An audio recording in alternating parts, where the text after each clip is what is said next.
ఇక మావోయిస్టుల లొంగుబాట ఒకే రోజు ఇటు మహారాష్ట్రలో అటు ఛత్తీస్గఢ్లో భారీగా సరెండర్ అయినరు.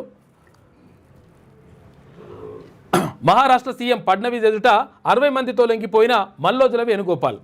ఇక 54 ఆయుధాలు అప్పగింత, మల్లోజులకు 6 కోట్ల రూపాయల రివార్డు ఇచ్చిన ఫడ్నవీస్ అంట.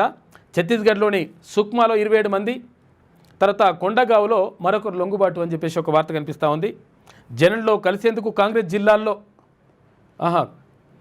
జిల్లాల్లో 100 మంది రెడీగా ఉన్నారంట. ఇప్పుడు వీళ్ళు వచ్చేసిండ్రు, తర్వాత ఇంకో 100 మంది కూడా రెడీగా ఉన్నారు. ఎవరు? మావోయిస్టులు. మొత్తం మీద నక్సలైట్లకు సంబంధించి భారీగా ఎదురు దెబ్బ పడుతున్నట్టుగా పరిస్థితి కనిపిస్తూ ఉన్నాయి. ఎందుకనంటే ఇక్కడ ఎట్టి పరిస్థితుల్లో ఆపరేషన్ కగారు పేరుతో రకరకాలుగా ఇట్లా ఇబ్బందులు ఎదురవుతూ ఉన్నాయి. ఇంకా అడవిల్లో ఉంటే టెక్నాలజీ ఉన్నది కాబట్టి అక్కడ ఎక్కడ ఎవరు ఉన్నారో అనేటువంటి ఈజీగా గుర్తించేటువంటి వీలుంది కాబట్టి మొత్తం కూడా పెడుతున్నటువంటి పరిస్థితి కనిపిస్తూ ఉంది. కాబట్టి అందరూ కూడా చాలామంది లొంగిపోతున్నటువంటి పరిస్థితి కనిపిస్తూ ఉంది. కానీ కొంతమంది మాత్రం 100% మేము పోరాట పందానే కొనసాగిస్తాం, చర్చలు జరపాలని చెప్పి చూస్తే కనీసం చర్చలకు కూడా రావట్లేదు ప్రభుత్వం, మా డిమాండ్లు కూడా కనీసం వినట్లేదు, కాబట్టి మేము 100% పోరాటమే కొనసాగిస్తామని చెప్పేసి కొంతమంది మావోయిస్టులు చెప్తున్నటువంటి మాట. కాబట్టి విషయం ఏంటంటే అసలు యాక్చువల్గా ఇదంతా జరగడానికి కారణం ఏంది? మావోయిస్టులు నిజంగా ఒకవేళ ఆపరేషన్ కగారు పేరుతో మొత్తం తుడిచిపెట్టుకోపోతారా అంటే కాదు.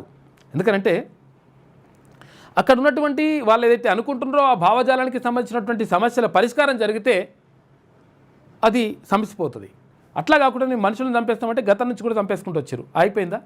అయిపోలేదు. అంటే ఆ భావజాలాన్ని లేకుండా చేయాలంటే ఏం చేయాలి? వాళ్ళు అనుకుంటున్నటువంటి డిమాండ్లు ఏవైతే ఉన్నాయో దాన్ని పరిష్కరించే ప్రయత్నం చేస్తే 100% ఆటోమేటిక్గా ఈ నక్సలిజం కానీ మావోయిజం కానీ తగ్గిపోయేటువంటి అవకాశం ఉంటుంది. దానిపైన కూడా కేంద్ర ప్రభుత్వం దృష్టి పెడితే బాగుంటుందని చెప్పేసి చాలామంది మేధావులు చెప్తున్నటువంటి మాట. నేడు లొంగిపోనున్న మరో అగ్రనేత ఆశన్న.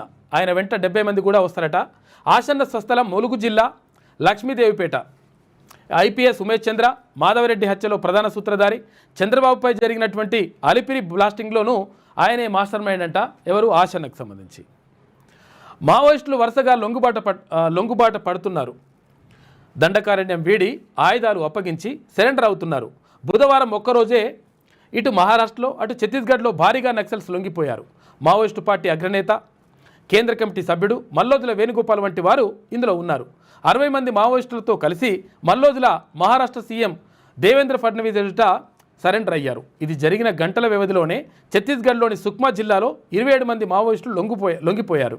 అదే రాష్ట్రంలోని కాంకేర్ జిల్లాలో 100 మంది మావోయిస్టులు లొంగిపోయేందుకు రెడీ అయ్యారు.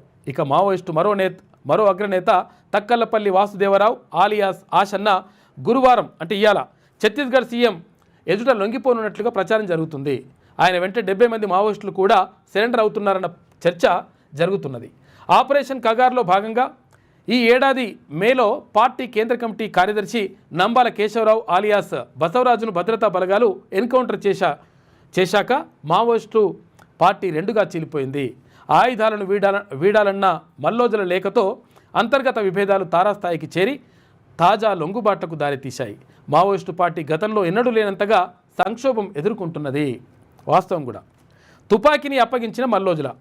మావోయిస్టు పార్టీ పొలిట్ బ్యూరో సభ్యుడు మల్లోజుల వేణుగోపాల్ అలియాస్ భూపతి బుధవారం మహారాష్ట్ర సీఎం దేవేంద్ర ఫడ్నవీస్కు తన ఆయుధాన్ని అప్పగించండి. నిన్న తుపాకీని అప్పగిస్తున్నటువంటి మల్లోజుల వేణుగోపాల్ అలియాస్ అభయ్. తర్వాత ఇక్కడ లొంగుబాటులో ఉన్నట్టు ఆశన్న అంటే పాత చిత్రం ఉన్నట్టుంది. ఇది ఆశన్న కూడా లొంగిపోయేటువంటి అవకాశం ఉంది అని చెప్పేసి వార్త కనిపిస్తూ ఉంది. మొత్తం మీద మావోయిస్టులకు కొంతవరకు ఎదురు దెబ్బలు తగ్గుతున్నటువంటి పరిస్థితి మాత్రం కనిపిస్తూ ఉంది.